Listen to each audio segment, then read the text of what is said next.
Vous savez, Éric Zemmour, ce qu'il prouve, ce qu'il a déjà prouvé et ce qu'il va montrer cet après-midi, c'est qu'il est le candidat de l'amour de la France.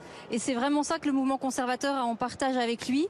On partage avec lui, je dirais, un état d'esprit qui permet de dire la réalité telle qu'elle est, un état d'esprit qui nécessite du courage, qui nécessite de la lucidité et qui bannit justement tous ces mots qu'il faudrait taire au motif qu'ils ne seraient pas politiquement corrects.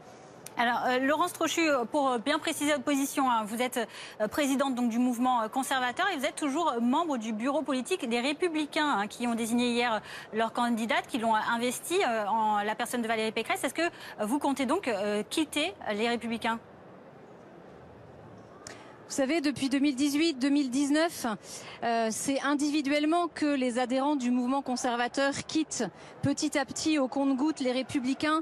Ils étaient dans l'attente d'une ligne claire pendant longtemps. Ils étaient dans l'attente de quelqu'un à même de la porter. Aujourd'hui, ils reconnaissent en Éric Zemmour celui qui est capable de le faire, celui qui est capable de redresser la France. Et c'est cette espérance que, je pense, les militants présents aujourd'hui sont venus dire haut et fort. Et vous, personnellement, vous quitterez donc les Républicains, la famille des Républicains ?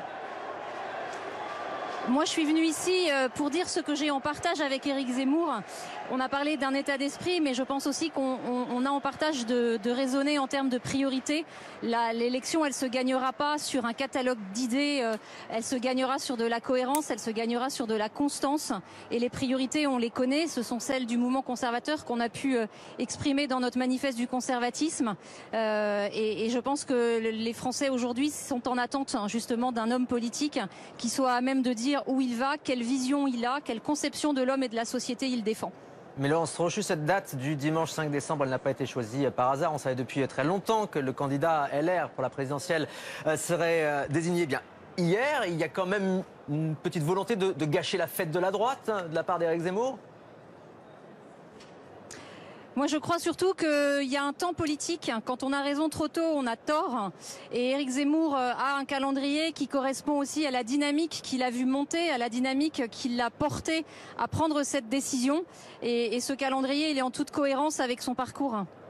Merci beaucoup Laurence Trochu d'avoir répondu à nos questions en direct cet après-midi du Parc des Expositions de Villepinte où donc Éric Zemmour prendra la parole pour son premier meeting.